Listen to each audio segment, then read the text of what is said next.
네, 오늘 오신 여러분들 주님의 이름으로 환영합니다. 특별히 우리 조노나 집사님, 조순희 집사님, 우리 환영하겠습니다. 진짜 가까이 계시면 얼마나 좋을까요? 진짜. 그러게요. 자, 우리 한 주간 잘 지내셨습니까? 네, 그래요. 지난주에 우리가 창세기 3장 말씀을 우리 앞에 부분을 같이 나눴습니다. 결국에는 정말 사단의 집요한 그런 유혹을 받아서 하와와 아담이 보기 좋게 넘어갔습니다. 그래서 먹음직도 하고 보암직도 하고 지혜롭게 할 만큼 탐스럽기도 한 그 나무의 실과를 따먹었습니다. 우리가 거기까지 우리가 봤고요. 오늘은 이제 결국은 그 불순종의 결과의 1편, 제 앞에 부분을 살펴보기를 원합니다. 그래서 이렇게 죄를 지었을 때 그 죄를 지은 자의 죄인의 상태가 어떤가, 이제 그 결과를 우리가 먼저 오늘 살펴볼까 합니다. 오늘 본문은 3장 7절부터 13절까지가 되겠습니다. 먼저 우리 같이 찾아서 큰 목소리로 같이 읽을까요? 3장 7절부터 13절까지입니다. 우리 한 목소리로 읽겠습니다. 시작. 이에 그들의 눈이 밝아져 자기들이 벗은 줄을 알고 무화과나무 잎을 엮어 치마로 삼았더라. 그들이 그날 바람이 불 때 동산에 거니시는 여호와 하나님의 소리를 듣고 아담과 그의 아내가 여호와 하나님의 낯을 피하여 동산 나무 사이에 숨은지라. 여호와 하나님이 아담을 부르시며 그에게 이르시되 내가 어디 있느냐. 이르되 내가 동산에서 하나님의 소리를 듣고 내가 벗었으므로 두려워하여 숨었나이다. 이르시되 누가 너의 벗었음을 내게 알렸느냐.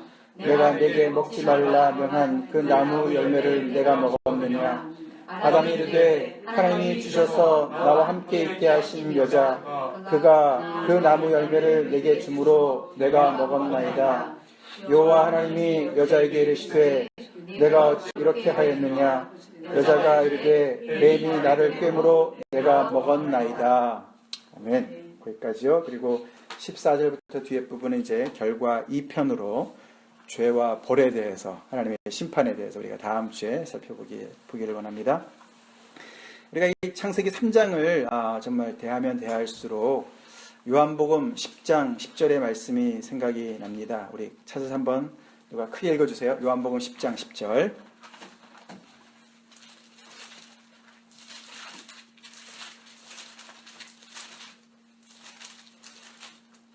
도둑이 오는 것은 도둑질하고 죽이고 멸망시키려는 것뿐이요 내가 온 것은 양으로 생명을 얻게 하고 더 풍성히 얻게 하려는 것이라.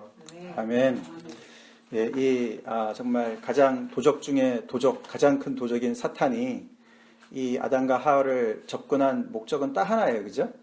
어떻게요? 할 것을 도둑질하고, 그리고 그 다음에는 죽이고 멸망시키려고, 가능하면 하나님까지도 넘어뜨리려고 하는 그런 정말 악한 그런 계획을 가지고, 이렇게 겉으로는 정말 사탕발림을 해가지고 마치 세상에서 자기보다도 더 이렇게 사랑으로 이렇게 염려하는 존재가 없는 것처럼 그렇게 접근을 해놓고서는 결국에는 아주 얼터런 모티브가 있는 것이죠. 그러나 정말 우리한테 늘 정말 다가오시는 하나님은 말씀 그대로 어떻게 해요? 우리한테 생명을 주시고 더 풍성한 생명을 주시려고 오십니다. 아멘.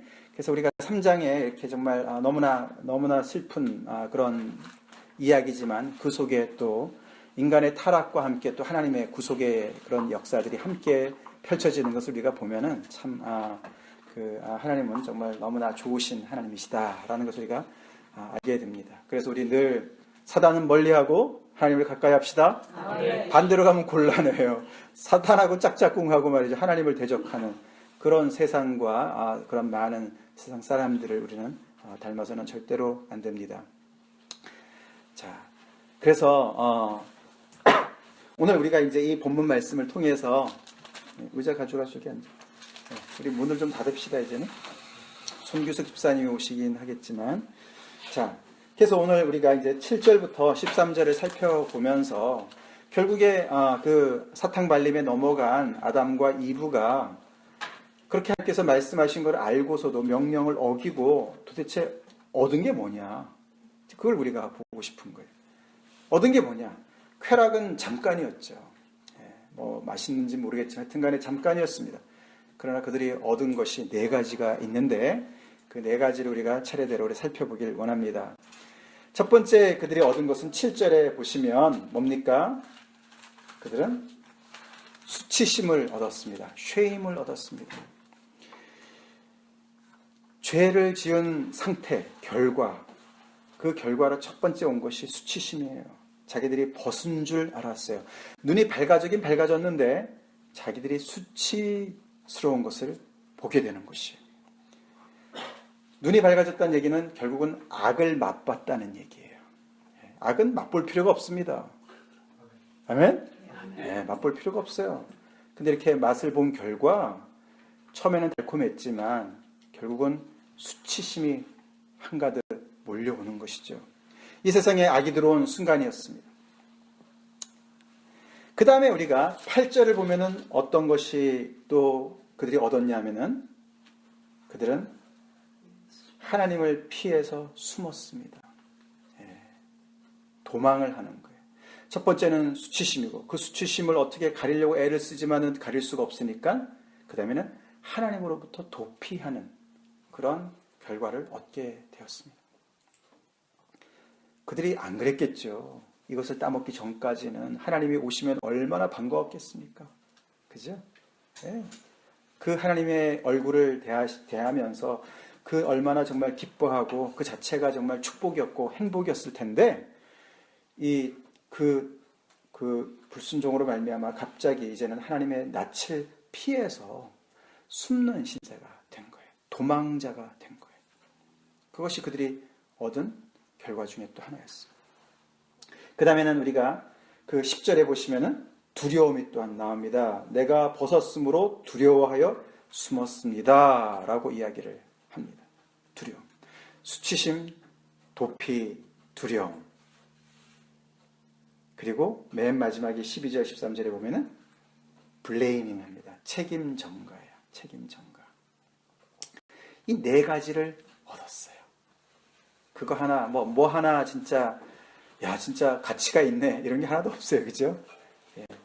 수치심과 도피와 그 모든 것들이 또한 두려움에 사로잡힌 그 상태와 그 다음에는 남을 블레임을 계속 해야 되는 이 변명과 책임 전가의 이거 얼마나 피곤합니까? 여러분들 우리 다 해봤잖아요. 그죠? 얼마나 피곤합니까? 이 고통과 수고가 그들의 대가였어요. 첫 번째 우리가 7절에 다시 한번 돌아보겠습니다. 수치심. 그래서 사실은 인간의 하나님을 떠난 인간의 모든 노력은 그 수치심을 가리려고 하는 노력이라고 볼 수가 있어요. 하나님 앞에 지은 죄를 그것 때문에 정말 자기 자신의 어떤 그런 수치심들을 가리기 위한 노력인 거예요. 결국은 무화과나무 잎을 찾아 나서는 노력인 거죠. 그래서 돈 많이 벌어서 또 유명한 사람이 되어서 더 넓은 무화과나무 잎을 찾아서 다니는 거예요. 조금 더 오래 가릴 수 있는 것들을 찾아 나서는 거예요. 그러나 잘 알지만 무화과나무 잎이 아무리 넓어도 부분적으로밖에 가릴 수가 없고 또 잠깐 가릴 수밖에 없어요. 다 말라 비틀어지니까 말이죠. 그러면 또다시 더 좋은 거를 찾아 나서고 그 수고와 고통이 끊임없이 펼쳐지는 것이죠. 도망하는 신세 얼마나 피곤하겠습니까? 숨는 심세 얼마나 피곤하겠습니까? 그것도 하나님을 피해서 도망가려니까 얼마나 힘들겠어요. 그죠? 인간의 착각 중에 착각이 하나님을 피할 수 있다는 착각이죠. 그죠? 하나님으로부터 숨을 수 있다는 착각이에요. 동산에 아무리 깊이 숨어 있어도 하나님 모르실까요? 우리 시편 139편 찾아보겠습니다. 시편 139편. 우리 지난주 이 자리에서 우리 새생명반 때 시편 139편 찾아서 우리 같이 읽었는데 그때는 다른 측면으로 우리가 봤는데 오늘은 좀 하나님을 피할 수 없다라는 그런 측면에서 우리가 보기를 원합니다. 시편 139편. 자, 우리 특별히 7절 같이 읽어보겠습니다. 7절부터 시작. 내가 주의 영을 떠나 어디로 가며 주의 앞에서 어디로 피하리까? 내가 하늘에 올라갈지라도 거기 계시며 수월에 내 자리를 펼지라도 거기 계시니이다. 내가 새벽 날개를 치며 바다 끝에 가서 거주할지라도 거기서도 주의 손이 나를 인도하시며 주의 오른손이 나를 붙드시리이다. 아멘. 거기까지요. 그렇죠. 다윗의 시라고 이제 이렇게 붙어져 있는데 하여튼 다윗의 고백일 수도 있고 아닐 수도 있지만 그 시편 기자의 고백인 것이죠. 하나님을 떠나서 주의 영을 떠나서 어디든 도망을 쳐도 거기에 다 하나님이 계셨다는 거죠. 도망칠 수가 없는 것이죠. 그래서 우리가 죄를 짓지 말아야 되지만 죄를 지었다면은 이런 수치심에 짓눌려서 그것을 가리려고 애를 쓰고 또 하나님을 낯을 정말 우리가 죄 지면 그렇죠. 아이들도 죄 지면은 눈 못 맞추잖아요. 그죠? 강아지도 그러잖아요. 그죠? 눈을 못 맞춰요. 그러면 어떻게 해요? 우리는 빨리 더 깊은 데로 숨고 깊은 데로 도망치려고 하지 말고 더 가리려고 하지 말고 하나님 앞에 나와야 됩니다. 네. 숨으면 숨을수록 가리면 가릴수록 더 망가지는 게 인생인 거예요. 하나님 앞에 나와야 돼요. 결국 그래서 이 네 가지를 통해서 인간이 받은 결과는 또한 상태는 관계의 단절인 것이죠. 하나님과의 관계의 단절이고 가장 가까운 이웃과의 관계의 단절인 거죠. 일단 우리가 이런 정말 너무너무 안타까운 상황을 우리가 계속 배우기 이전에 이런 우리의 수고를 아시고 수고하고 무거운 짐진 자들아 다 내게로 오라 하신 주님의 말씀을 우리는 압니다. 할렐루야. 다른 게 수고가 아니에요. 다른 게 무거운 짐이 아니에요. 죄의 짐이 가장 수고롭고 무겁습니다. 예, 일단은 죄를 짓지 말아야 되지만 죄를 지었다면 빨리 자백하는 게 상책인 것이죠. 그래서 수고하고 무거운 짐을 이미 져주신 주님 앞에 나옵시다. 예, 그렇게 우리가 말씀을 꼭 붙잡고 자 시작을 합니다. 그래서 우리가 죄를 지을 때 왜 죄를 짓게 되냐면 우리가 하나님을 모른다. 하나님 앞에 우리가 숨길 수가 있다. 하나님을 우리가 피해서 도망갈 수 있다. 이런 착각을 갖기 때문에 우리가 그렇게 담대히 죄를 짓는데 아니라는 것이죠. 시편 139편을 통해서 볼 때도 그렇고 정말 하나님을 어디가 우리가 피해서 도망을 가겠습니까? 예, 모든 것이 하나님의 그 주권 아래에 있고 하나님의 그 눈 아래 다 있는 것이죠. 하나님의 면전을 어떻게 피해서 도망가겠습니까? 자, 그 다음에 세 번째 그들이 얻었던 게 두려움이라고 그랬습니다. 이 shame and fear. fear. 우리가 요한일서 4장 18절에 보면은 사랑은 두려움을 내어 쫓는다 그랬어요. 두려움에는 형벌이 있다 그랬어요. 정말 너무 무섭지 않습니까? 불과 얼마 전까지만 해도 하나님과의 정말 막힘이 없는 교제가 있었고 정말 은혜가 있었고 사랑이 있었고 감사가 있었는데 갑자기 그 안에 두려움이 몰려오는 거예요. 우리의 관계에서도 두려움이 우리의 그 관계를 사로잡을 때 얼마나 피곤합니까? 그렇죠? 그래서 많은 정신병들이 나오는 거예요. 거기에는. 네 번째 이 책임 전가 뭐죠? 우리가 넘어가 보겠습니다. 빨리빨리 진행을 하는데 12절 13절로 넘어가 보겠습니다. 자, 하나님께서 이제 11절에 물으시니까 아담이 뭐라고 대답합니까? 12절 같이 읽어보겠습니다. 아담이 이르되 하나님이 주셔서 나와 함께 있게 하신 여자 그가 그 나무 열매를 내게 주므로 내가 먹었나이다. 예, 거기까지. 일단 아담부터 살펴보죠. 이 말 속에 뭐가 빠진 것 같습니까? 하나님께서 줬다고 핑계하는 네, 빠진 거. 거기 그 말은 있는데 쏘리. 네, 쏘리가 빠졌어요. 그죠? I'm sorry. 잘못했어요. 하나님 잘못했어요. 회개가 빠졌어요.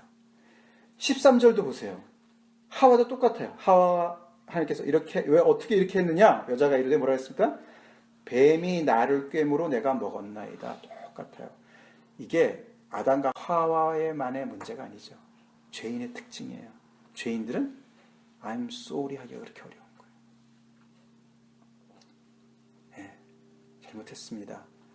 제가 잘못했습니다라는 말이 그렇게 어려운 거예요. 그래서 변명과 책임 전가를 늘어놓게 됩니다. 먹긴 먹었지만 이게 단서가 붙는 거 항상. 아담이 그래도 뭐 안 먹었어요. 뭐 발뺌하지는 않아요. 그죠? 오리발을 내밀지는 않았어요. 먹긴 먹었는데 뭐라 그랬습니까? 12절에? 이 여자가 아니 와이프를 여자라고 불러요 지금. 이게 간땡이가 보다 한참 보였죠? 이게 참 쪼잔한 남자인 거죠. 진짜. 그죠? 이게 뭐 사실 잘못했으면 뭐 와이프가 잘못했으면 그것까지 다 책임지고 내가 잘못했다고 얘기를 해야 될 것 같은데 와이프한테 떠넘기는 거잖아요. 그게 아무리 뭐 그 시작이 거기서 됐다 그래도 이 아담의 문제가 지금 세 가지를 잘못하고 있는데 첫 번째는 공범자잖아요. 근데 마치 피해자처럼 얘기해요. 나는 빅팀이에요. 이렇게 얘기하는 거예요. 그러면서 이 여자 때문에. 두 번째 잘못이 그거죠. 부부는 한 몸인데 그래서 하나님께서도 하나님이 모르셨겠어요? 근데 아담을 찾잖아요. 찾으시잖아요. 그죠? 왜요? 부부는 한 몸이니까. 근데 지금 아담은 마치 남남이 된 것처럼 너는 너 나는 나. 아주 위기에 딱 처하니까 말이죠. 이렇게 치사하게 나오는 거죠. 아담이. 그러면서 이 여자라고 얘기를 하는 게 두 번째 잘못이고 세 번째 잘못은 그 여자를 수식하는 말을 잘 보세요. 어떤 여자입니까? 하나님이 주셔서 나와 함께 있게 하신 여자. 그건 뭐죠? 하나님 탓이라고. 하나님 탓으로 돌리는 거예요. 이게 아주 기묘한 얘기예요. 이게 그죠? 근데 사실. 근데 이제 그게 상황에 맞춰서 얘기를 잘해야지. 이 말은 결국은 아니 누가 이 여자를 원했어요 하나님? 뭐 이런 거랑 비슷한 거예요. 내가 혼자 있는데 왜 이 여자를 데리고 와가지고 내가 이렇게 이 신세 떨어지게 했습니까? 뭐 이런 원망이 섞인 이야기인 거죠. 저는 그 아담이 몇뼈 중에 뼈요? 살 중에 살라고 하는 문제. 그러니까 치사하지. 우리가 이렇게 뻔뻔해지는 거예요. 죄를 짓게 되면 이렇게 뻔뻔해지죠.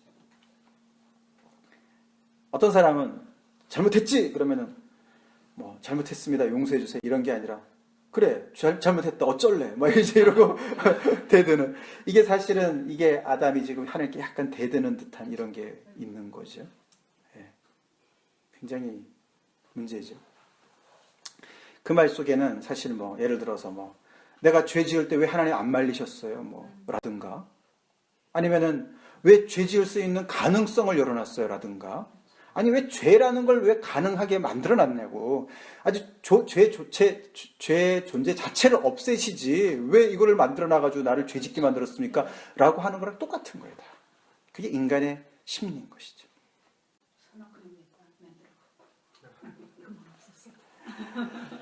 그래서 이 I am sorry가 없는 이들의 이 말, 하와는 뱀이 나를 꿰었다. 사실이지만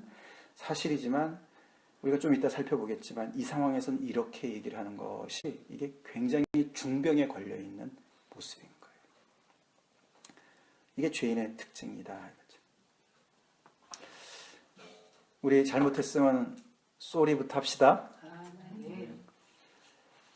저희 희수가요, 이제 요즘에 와서 뭐 근사하게 이제 얘가 커가지고 이렇게 선데이 스쿨도 와서 도와주고 찬양 인도도 하고 예수님 믿고 이제 거듭나고 뭐 좋은데 얘가 어렸을 때 말이에요. 어렸을 때 얘가 쏘리를 그렇게 안 하는 거예요. 자존심. 그게 바로 자존심. 한 번은 걔가 우리 이 세틀교 초창기였는데 아주 그냥 아무리 혼을 내도 쏘리를 안 하다가 그 옛날에 있어서 유준기 집사님, 유선아 집사님이 계실 때 혼을 내면서 결국은 쏘리를 받아낸 거예요. 그래서 한 번 쏘리를 했대. 그래가지고 얘가 예수님 영접했다고, 얘가 거듭났다고 그렇게 얘기를 한 적이 한 번 있었어요.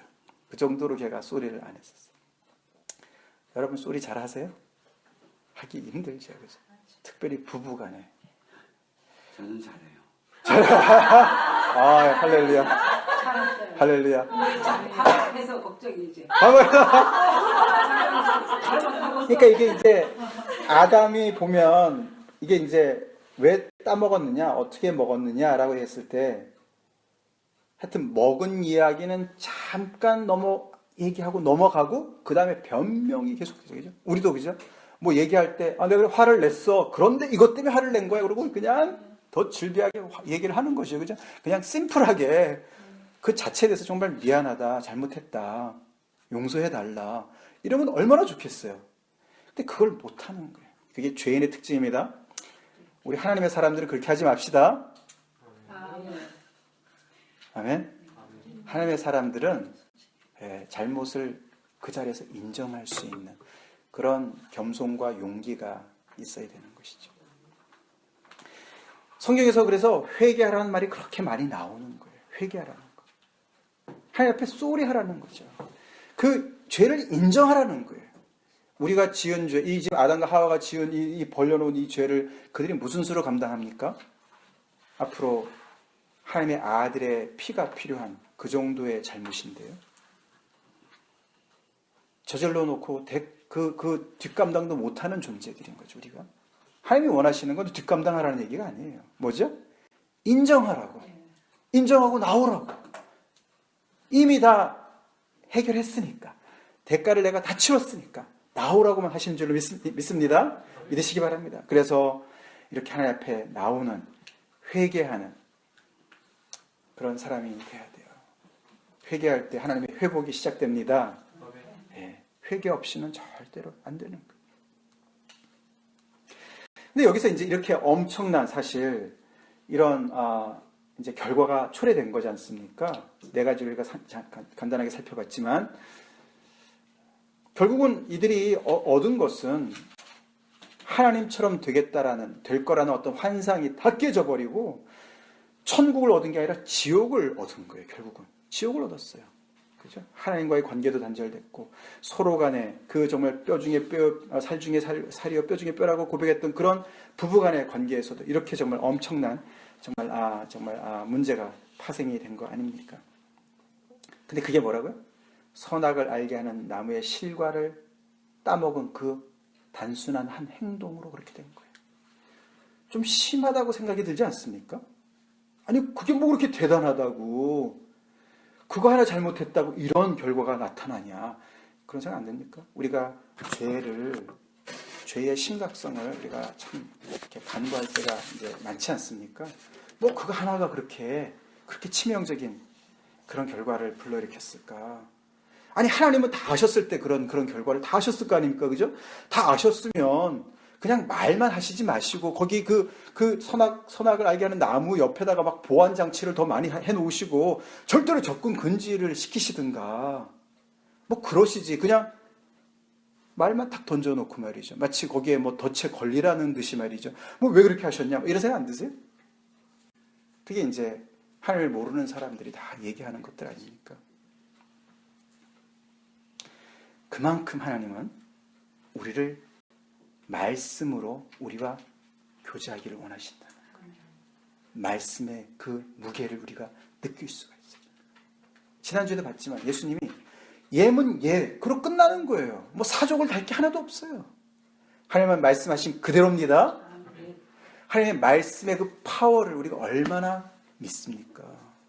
하나님이 이미 말씀하시죠. 너가 이걸 먹으면 정령 반드시 죽는다. 그것으로 끝난 거예요. 우리가 창세기 1장 2장에 볼 때 하나님의 말씀의 그 위력을 보지 않았습니까? 말씀하시니까 그대로 그게 현실화가 돼요. 하나님의 말씀은 우리는 말을 하면 그 말이 현실화되지 않아요. 그죠? 그 현실화되는 데는 오랜 시간이 걸려요. 그죠? 근데 하나님은 시간이 필요 없으신 거예요. 말이 그냥 그대로, 말씀이 그대로 리얼리티가 됐어요. 실체가 돼버렸어요. 빛이 있으라 그러는데 그 순간에 빛이 있는 거예요. 그렇죠? 그런 분이세요. 그래서 우리가 마태복음 8장에 나오는 그 백부장 이야기 아시잖아요. 예수님이 깜짝 놀랐어요. 그 사람의 믿음을 보고 놀라셨어요. 예수님 사람 보고 안 놀라시거든요. 사람 칭찬 안 하세요. 그죠? 근데 그 사람 보고 깜짝 놀랐어요. 왜 놀라셨습니까? 말씀만으로 하면 된다이다. 그렇지. 거기 저희 집은 이방인의 집인데 저희 집에 들어오는 걸 감당할 수가 없습니다. 말씀만 하시면 그게 그대로 그냥 이루어질 건데 뭐 수고하실 필요가 없습니다. 물론 그는 명령에 살고 명령에 죽는 군대 그 문화 때문에 그걸 익힌 것 같습니다만 그게 말씀의 파워를 그대로 믿는 사람 아니에요. 그래서 하나님의 약속이 그렇게 파워가 있는 거예요. 하나님은 실현하지 않으세요, 그죠? 또 시건치 않으세요, 그죠? 하나님의 말씀을 꿀꺽 삼키시는 분이 아니세요. 하나님께서 나에게 말씀을 주셨다 그러면 그거는 지금 아니더라도 앞으로 그것이 사실화, 현실화 될 것을 우리는 믿습니다. 그죠? 왜? 하나님의 말씀이기 때문에. 그분은 그 약속을 끝까지 신실하게 지키시기 때문에. 그걸 우리는 알아야 됩니다. 그래서 하나님께서는 충분히 경고를 하셨어요. 분명하게 말씀하셨어요. 거기에다 대고 어떠고 저떠고 그건 우리 죄인의 이야기죠. 죄인의 변명에 불과한 것이죠. 하나님의 분명한 말씀이 있는데도 불구하고 그것을 따먹었다는 이야기는요, 이게 그냥 모르고 한 것이 아니고 배고파서 먹은 게 아니고요, 다 알고 먹었어요. 실수도 아니에요. 하나님의 말씀보다 사단의 유혹의 말을 더 신뢰했어요. 이거 보통 문제가 아닙니다. 그래서 결국은 하나님을 배신했어요. 그리고 더 나아가서 하나님을 거역했어요. 하나님을 향해서 리벨리어스하게 대들었다는 말이에요. 행동으로 되돌았단 말이에요. 다시 말해서 이 배신이나 거역이라는 것은요, 잠깐의 착각으로 일어난 실수가 아니라 그들의 핵심에, 코어에 문제가 생겼다는 것을 얘기하는 거예요. 왜 그랬을까요? 창세기 1장, 2장을 우리가 지나왔지만 그 1장, 2장 안에 담겨있는 특별히 인간을 향한 하나님의 마음 씀씀이를 한번 생각해 보세요. 아니, 아담이 뭘 했다고요? 하와가 뭐를 했다고요? 하나님이 다 마련해 놓으시고 다 준비해 놓으시고 잘 차려놓은 밥상처럼 말이죠. 잔치상처럼 말이죠. 그렇게 극빈 정말 대우를 해준 거 아닙니까? 귀빈 대우를 해준 거 아닙니까? 예? 우리가 예를 들어서 잘 차려진 밥상을 보면 여러분들은 그 밥상을 보면서 그것을 준비한 그 사람의 마음을 헤아리십니까? 우리가 그 생각을 잘 해보세요.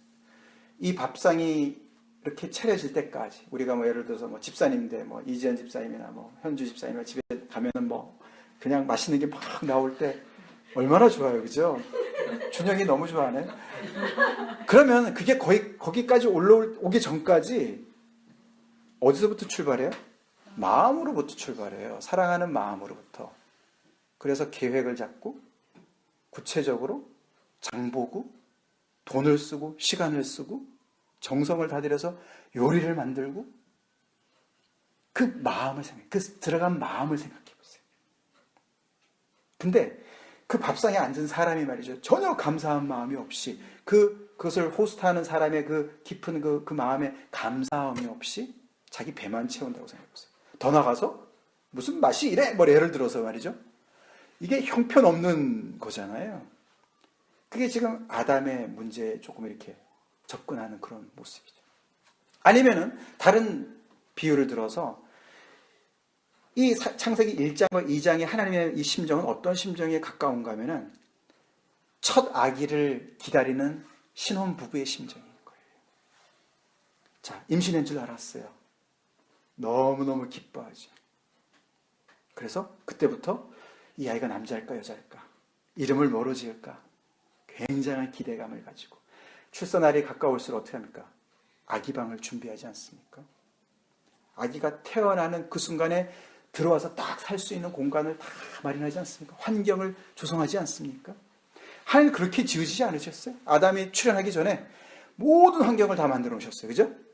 그리고 다른 생명체가 살 수 있도록, 동물들이 살 수 있도록 모든 환경을 다 최적으로 맞춰 놓으시고, 온도를 다 맞춰 놓으시고, 습도를 다 맞춰 놓으시고, 환경을 다 조성해 놓으시고, 먹을 것까지 다 마련해 놓으시고, 그리고 아담이 짠 나타나게 하셨어요. 그 안에 들어간 하나님의 마음을 생각해 보세요. 그 사랑과 배려를 생각해 보세요. 신혼부부의 마음을 생각해 보세요.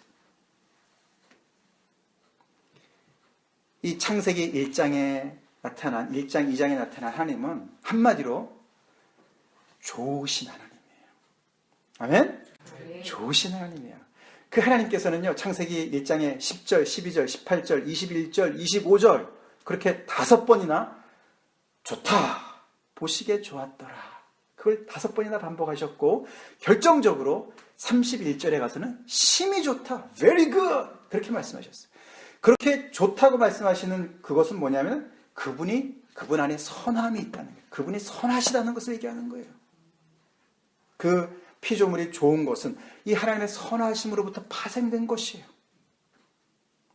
그리고 그분의 선하심은 무엇으로 나타나냐면 그 피조물들을 축복하는 것으로 나타납니다.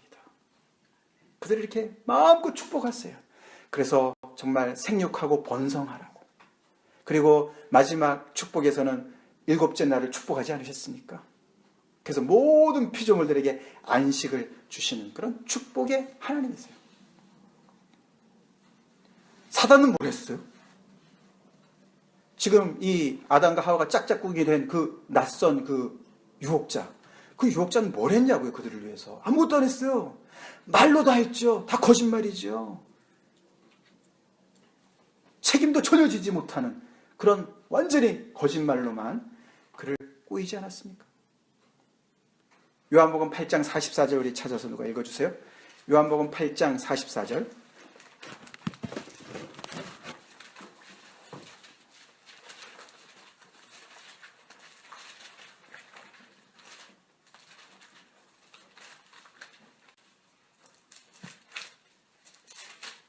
너희는 너희 아비 마귀에게서 났으니 너희 아비의 욕심대로 너희도 행하고자 하느니라.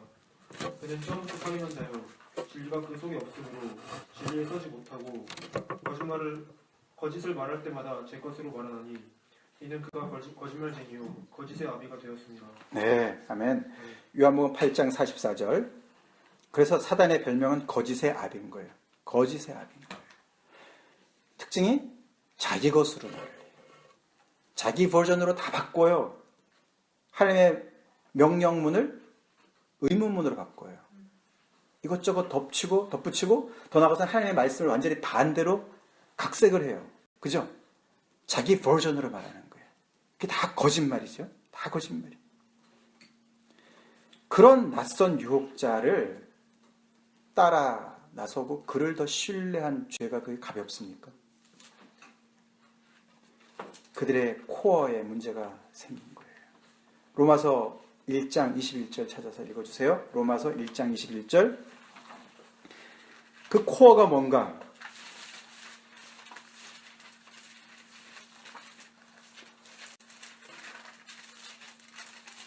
로마서 1장 21절. 준영 형제 읽어줘요. 하나님을 알되 하나님을 영화롭게도 아니하며 감사하지도 아니하고 오히려 그 생각이 허망하여지며 미련한 마음이 어두워졌나니. 네, 거기에 코어가 2가지가 나오는데 단어가 뭡니까? 생각과 마음이에요. 생각과 마음이에요. 그들이 따먹은 것은 굉장히 단순한 행동으로 보이지만 그것이 어디로부터 출발했어요? 그들의 마음으로부터, 생각으로부터 출발했어요. 그 마음과 생각이 어디로 들어왔어요? 이 유혹의 씨가 들어가가지고 자리를 잡게 된 거예요. 그들의 코어에 들어간 거예요. 그래서 결국에는 이 하나님을 배신하고 거역해서 하나님을 짓밟고 하나님처럼 되고자 하는 마음이 있었던 거예요. 그렇기 때문에 그게 단순한 행동이 아니에요. 말도 그렇고 우리가 말을 실현할 때는 있습니다. 그죠? 그러나 엄밀히 따지면 말도 우리 마음에서 나오는 거예요. 그래서 우리가 마음에 무엇을 쌓느냐, 무엇을 저장하냐가 굉장히 중요하죠. 평소에 뭐를 생각하느냐 이런 것도 굉장히 중요하죠. 그 말 그리고 행동 이게 다 이 뿌리로부터 나오는 거라는 거예요. 이들의 이 코어가 문제가 생겨서 이런 짓을 한 거예요.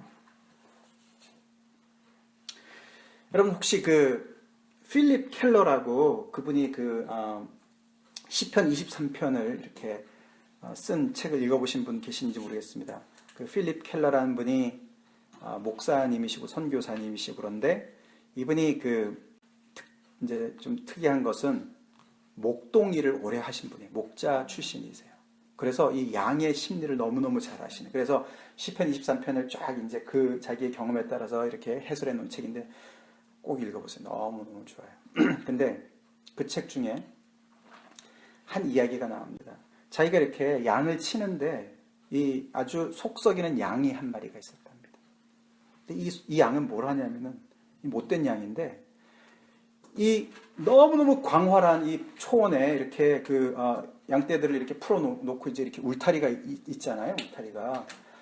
그 울타리를 넘어가면 이제 낭떠러지기도 있고, 진짜 뭐 사자와 뭐 이리와 뭐 늑대의 밥이 될 수 있는 거잖아요. 그래서 그들을 보호하기 위해서 이런 울타리를 쳐놨는데, 다른 양들은 다 이제 뭐 여기 안에서 그냥 너무나 풍성한 그런 꿀을 먹고 말이죠. 거기서 쉬고 막 이러고 있는데, 이 못된 양은 계속 항상 이 울타리를 맴도는 거예요.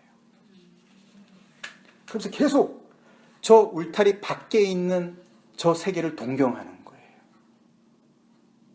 그래가지고 계속 빠져나가려고 애를 그렇게 많이 썼대요. 그래서 몇 번 성공을 해가지고 나간 것도 다 잡아오고 어떤 데는 한 번은 그 양이 다른 양들을 이끌고 말이죠. 거기를 탈출하는 거예요. 그런 이야기가. 그래서 결국에는 그 양을 죽이는 얘기가 나와요. 싫어. 그 얘기를 죽여. 이제 이 못된 양이 바로 사단이 지금 하고 있는 역할과 비슷합니다. 사단이 어떻게 했습니까? 아담과 하와한테 하나님의 말씀의 울타리를 넘어서서 저 다른 세계를 바라보라고 동경하라고 환상을 심어주지 않았습니까? 야, 너 하나님의 말씀에 그 말씀 먹지 말라는 그 말씀 그거 얼마나 깝깝하냐고. 그게 너를 보호하는 줄 알아? 그게 너의 행복을 위해서 주시는 줄 알아? 아니야. 하나님이 너가 더 좋은 곳을 갈까봐 막아놓은 거야. 그게 철창이야. 그게 감옥이야. 아시겠어요? 그런 말이 있어요. 영어 표현에 항상 건너편의 풀이 더 푸르러 보인다. 그런 표현이 있어요. 남의 떡이 더 커 보인다. 그 얘기예요. 사단이 그 심리를 이용하는 거예요. 자, 사단이 영특하다 그러지 않았습니까?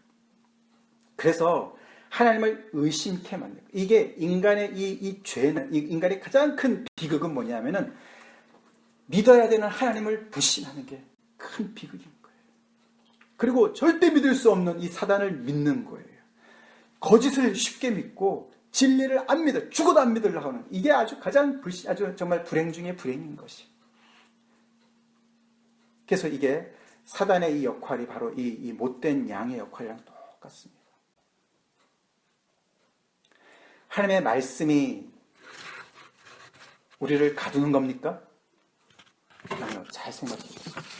가두는 것처럼 느껴지지 않습니까? 처음에 느껴지죠, 그죠? 이것을 먹지 말아라! 얼마나 부정적이에요. 요즘에 그 현대인들은 부정적인 말 안 좋아요. 애들 키울 때 뭐 이런 얘기도 많이 하잖아요. 다 뭐 그냥 긍정적이고 좋은 얘기 많이 하요. 근데 하나님의 말씀이 이렇게 명확하게 먹지 말라. 한계를 딱 거주잖아요. 이거는 너가 침범할 수 없는 구간이야 라고 딱 말씀하셨잖아요. 근데 그 말씀이 우리의 생명을 지켜주는 울타리라는 생각을 하기보다는 그것이 나를 속박하는, 나의 자유를 앗아가는, 하나님께서 나를 그냥 이렇게 정말 이렇게 꽉 쥐고 정말 나를 짓누르는 것 같은 그런 느낌을 갖도록 하지 않습니까? 그래서 그 생각으로 어렸을 때 교회를 안 나갔어요. 그래서 벗어나서 감사하지. 할렐루야. 예수님의 말씀에 아까 우리가 요한복음 8장 말씀에 그 이야기 있기 전에, 그죠? 너희가 내 말에 거하면 참 내 제자가 되고 진리를 알지니 진리가 너희를 자유케 하리라. 내 말에 거하면, 이게 바로 아까 우리가 찬양했던 구속받은 은혜예요. 구속받은 자유예요. 이게 표현이 참 좀 안 맞는 것 같지 않습니까?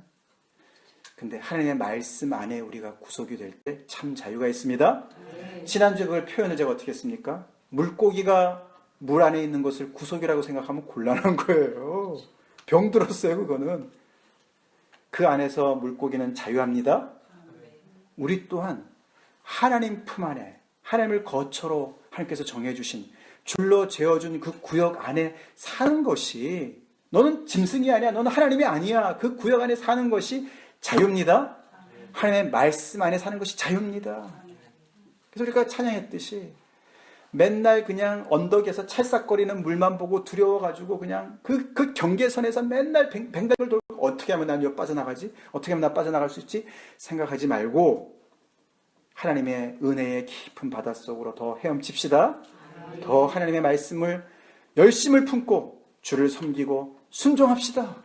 하나님의 말씀을 깊이를 더 깊이 우리가 묵상하고 그 안에 들어갑시다.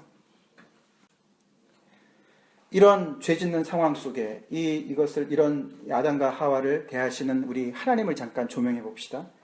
하나님은 어떤 분이신가요? 한마디로 하나님은 오늘 7절부터 13절에 나타난 하나님은 이렇게 배신하고, 생각해 보세요. 아까 말씀드린 대로 이렇게 정성을 다해서 마련한 그 밥상을 아무 생각 없이 말이죠. 뭐 걷어차든가 뭐라 그런 인간 그거 다시 대면하고 싶지 않죠, 그죠? 부모님을 키워주신 부모님을 버리고 도망을 친 이런 인간들 대면하기 어렵죠, 그죠? 근데 이렇게 하나님을 배신하고 거역하고 대적하는 자들을 하나님이 어떻게 했습니까? 찾아오셨어요. 찾아오셨고 말씀하세요. 8절 보겠습니다. 그들이 그날 바람이 불 때 동산에 거니시는 여호와 하나님의 소리를 듣고 찾아오신 거죠. 아담과 그의 아내가 여호와 하나님의 낯을 피하여 동산나무에 숨은지라. 여호와 하나님이 아담을 부르시며 이르시되 그에게 이르시되 내가 어디 있느냐라고 찾으세요.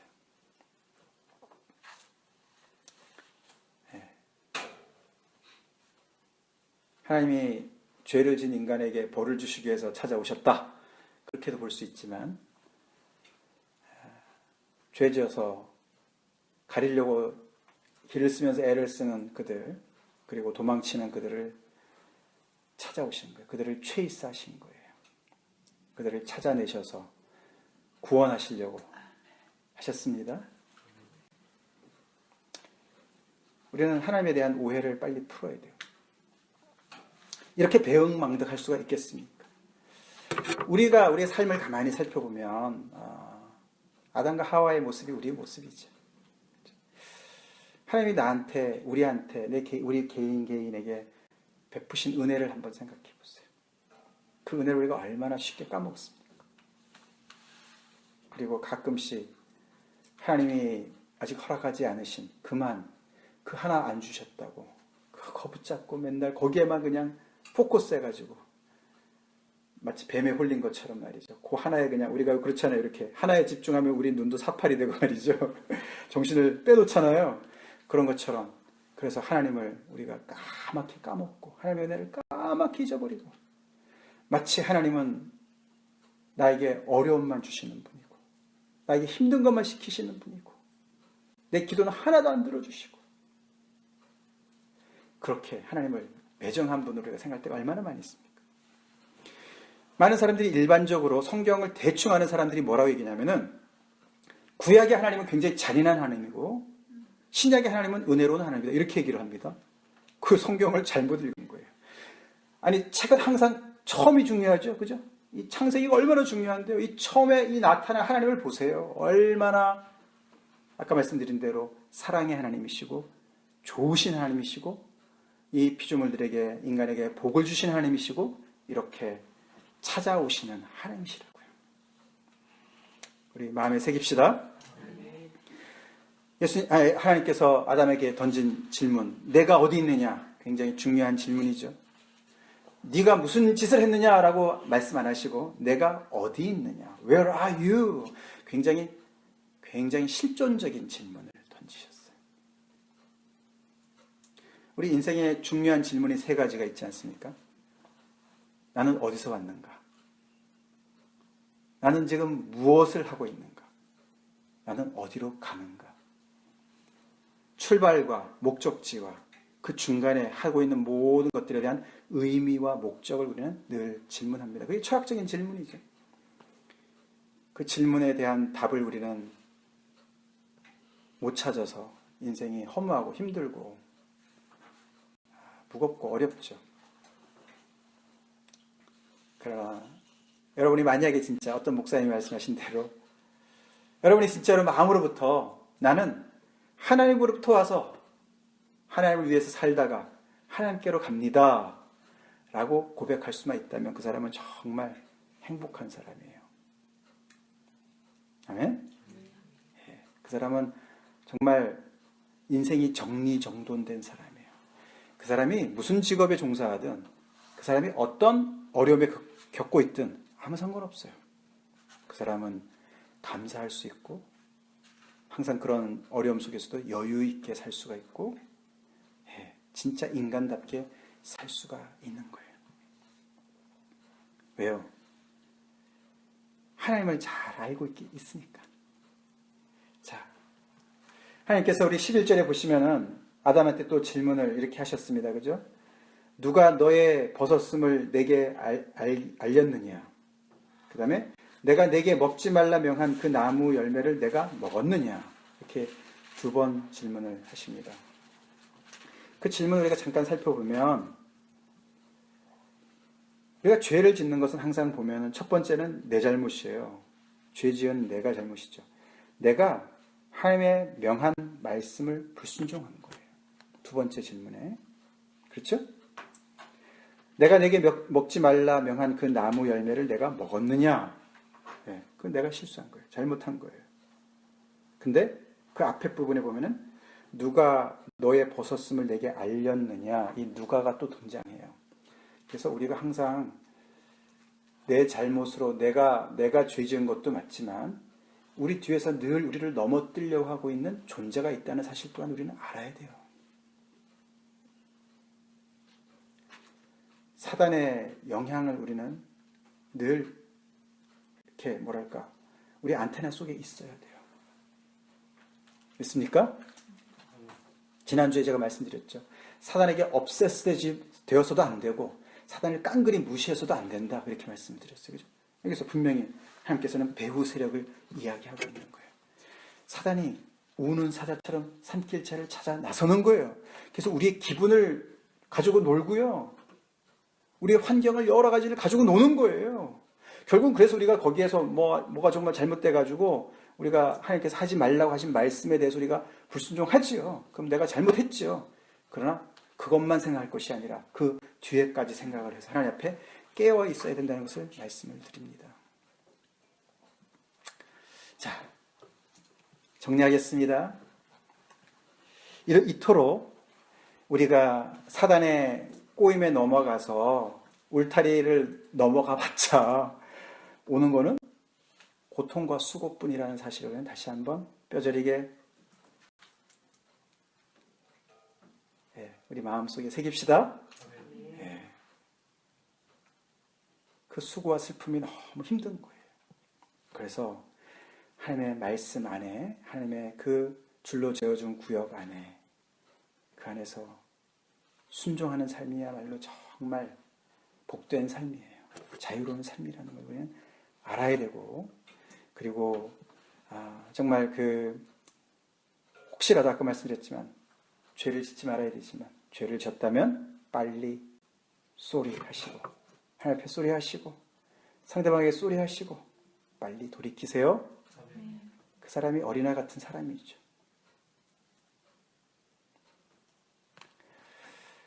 우리가 선악을 알게 하는 나무의 열매를 매일 즐기고 살 수도 있습니다. 다시 말해서 하나님의 말씀을 굴레라고 여기고 무겁게 여기고 힘들게 부담으로만 받고 내 멋대로 판단해서 내 멋대로 살아가는 게 바로 선악을 알게 하는 나무를 맨날 먹는 거예요. 하나님의 말씀은 경솔히 생각하고 내 나름대로의 기준을 세워서 내 나름대로 살아가는 그게 다 불순종이 다 그게 그 열매를 먹는 거예요. 그럼 거기에 따른 결과들이 이렇게 계속해서 수치감이 몰려오고 그래서 하나님의 낯을 멀리하게 되고 말씀을 멀리하게 되고 하나님의 사람들을 멀리하게 되고 혼자 있게 되고 그리고 점점 더 그 어둠 속에 두려움이 밀려오고 그리고 자기 잘못을 쉽게 인정하지 못하고 계속해서 주변의 사람들을 같이 끌고 내려가고 블레이밍하고 그런 악순환을 우리가 겪게 됩니다. 그래서 오늘 말씀을 들으시고 여러분 혹시 하나님께서 성령님께서 가르쳐 주시는 그런 어떤 회개거리가 있다면 오늘 이 자리에서 기도하시면서 하나님 앞에 쏘리하십시오. 앞에 쏘리하시고. 그래서 내 마음속에 이렇게 하나님께서 예수 그리스도께서 우리를 다 정말 자유케 하셨고 우리의 수치심을 다 해결해 주셨고 할렐루야. 우리의 모든 두려움을 다 몰아내 주셨는데도 불구하고 여전히 우리 안에 수치심이 있다거나 두려움이 있지 않습니까? 내 마음에 하나님을 향한 원망이 있습니까? 책임 전가가 있습니까? 그렇다면 아직도 우리는 죄라는 바이러스에 지금 감염된 증세인 거예요. 죄의 모양이라도 버리라고 말하지 않았습니까? 못된 양과 같이 우리한테 정말 사단이 계속해서 유혹하는 우리 저 울타리 건너편으로 건너가자. 그런 것을 우리가 늘 경계하고 혹시나 또 내가 그런 역할을 할 수도 있다는 사실을 우리는 늘 우리는 정말 주의 깊게 생각해야 됩니다. 이런 것들을 놓고 우리가 다 같이 기도하시겠습니다.